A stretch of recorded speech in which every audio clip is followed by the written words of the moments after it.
Alright, what's up guys? My name is Zach, and today I am driving a 2000 Mercedes G500. Up front is a 5.0 liter V8, and down below is a 5-speed automatic transmission. Now, I'm super excited to be driving this G-Wagon for two reasons. First of all, the G-Wagon is a harsh military-esque vehicle, and I'm always excited to get behind the wheel of it. But the second reason is the fact that here in the United States, we didn't actually get the G-Wagon until 2001 to 2002. Before that, you could import them through a company, actually funny enough here in Arizona, but not through official Mercedes dealers. They started bringing them in themselves, I believe for the 2002 model year. They actually had to buy the rights back from that company in order to import their own vehicle. It was a whole mess, but it was very hard to get them in the US pre-2002, and this is a 2000. However, this actually didn't come in through one of those companies. This was originally sold brand new in Japan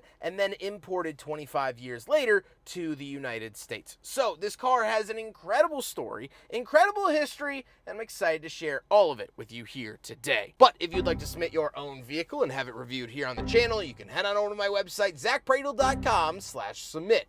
It's a quick and easy submission form. It takes under a minute to fill out, and I come out to you. This video is made possible by Collectible JDM Imports. Collectible JDM is based out of Phoenix, but they will find your perfect JDM vehicle no matter where you are. If you would like to import a vehicle or contact them about a vehicle you're looking for, please click the link in the description below. But let's get back to that 5-liter V8 under the hood. Well, that is not a new motor. We've seen that here in the States. We got it a lot throughout the 90s. What comes to mind initially is the SL500 also had this big V8, and I like it a lot. It does make a lot of power. The reason it's so interesting here in this particular G-Wagon is the fact that this is a JDM G-Wagon, and in Japan, owning anything really over 3 liters is a lot. And so this was a 5-liter V8. They are taxed based off of their displacement, and so having a big engine at all is very, very hard, and this is one of the biggest engines they could even fathom. And so driving this around, this wasn't manager money, this wasn't regional manager money, this was CEO type money in Japan. You had to have a pretty penny in order to afford this back when it was new. So that's why that V8 is so great. Most of them sold in Japan were actually the diesel engines, which were smaller in displacement. Like I said, paired to it is a 5-speed automatic transmission. Does the job well. I don't have any complaints. And last but not least, of course, the G-Wagon is 4-wheel drive, and we'll talk about all the goodies that go into that a little bit later on. How does it feel to drive the G500 G-Wagon from Japan? Rough. This thing is rough and tumble. Not as bad as a Jeep Wrangler, not as bad as a Jeep Wrangler even in the slightest, but it is brutal. The suspension is unforgiving. Driving it on the road, you are reminded every single kilometer that this has military roots. This was originally for the German military, and you feel that on your way to ShopRite or Jewel Osco. Now, visibility is good, handling is fine, acceleration is decent enough, although that transmission is pretty laggy. I put my foot to the floor. Here's what happened. Let's see that 5-liter, huh?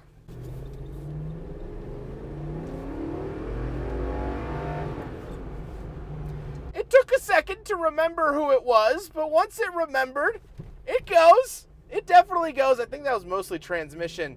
Yeah. Transmission did not want to kick down. That's a 5-liter. So yeah, not the best.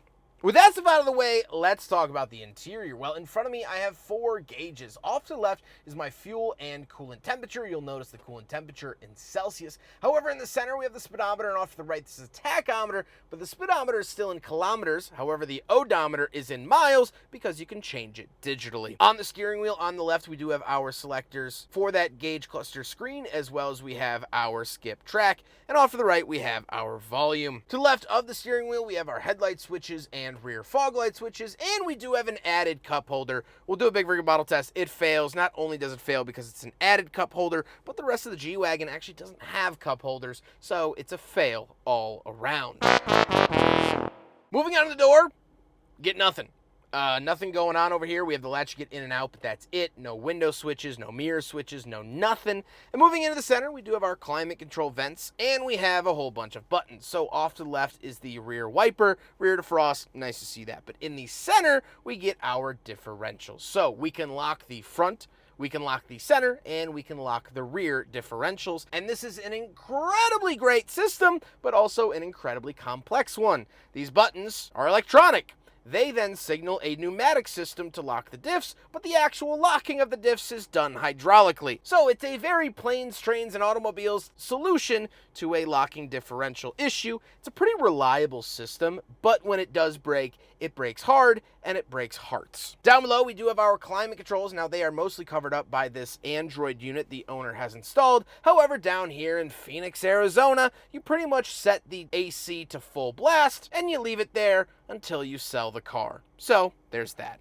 Down below, we do have our ashtray, 12-volt outlet, and some cubby space. The shifter is pretty plain Jane shifter. However, as you'll notice, one of its little attributes from Japan is the fact that it does have Japanese script down at the bottom of the shifter. Kind of a funny little touch there. Then we do have buttons for our power windows, heated seats, and our mirror adjustments. We have the rear power windows, and then we have our selector for the transfer case for high and low gearing. Very, very cool to see that. Looks like a secondary shifter because, well, it actually really is. The seats are comfortable. However, you do sit kind of high up. It does feel as though you're more so sitting on the G-Wagon than sitting in the G-Wagon, which isn't the worst thing in the world, but definitely not as luxurious as people make it out to be. However, we have some very, very exciting and interesting seating, so let's hop in back and get to that. All right, so we're in the back of the Japanese G-Wagon, and a couple of things to note. First of all, knee room good, headroom good. I'm 5'11", not a small guy. I fit back here, which again isn't always a given in vehicles. I also do have power window switches here on the B pillar, but also my heated seats are on the B pillar. Kind of an interesting location for it. We don't get any center console or anything like that. These seats themselves are actually a little bit more plush, a little bit more comfortable than the front seats. I don't know if maybe the front seats have just been worn more or they used more foam back here or what the story is, but that is what my butt is telling me, and now my butt is telling you. So you heard it from my butt first, ladies and gentlemen. These are more comfortable. Anyway, if we want to talk about uncomfortable seats, I can only imagine that is what we'll find in the back, because yes, there are jump seats in the trunk. All right, so we're on the back of the G-Wagon. It has literally its own door. It's just a simple door handle like this, and you pull this out, and then you have fold-down jump seats. So normally, they sit up like this, up in the wall, nothing really too crazy. Put this one up. There you go. And then you get tons of cargo space, which is really nice. However, if the in-laws are in town and you got to drive around their bratty little kids, pop this out, pop this down, and there you go. You actually get a seat. Yes, I will get in it. I feel a little bit better because this actually has an interior door handle. The rear-facing seat in the Ford Taurus from the 90s did not have an interior handle. So I'm using the trailer hitch to hoist myself up.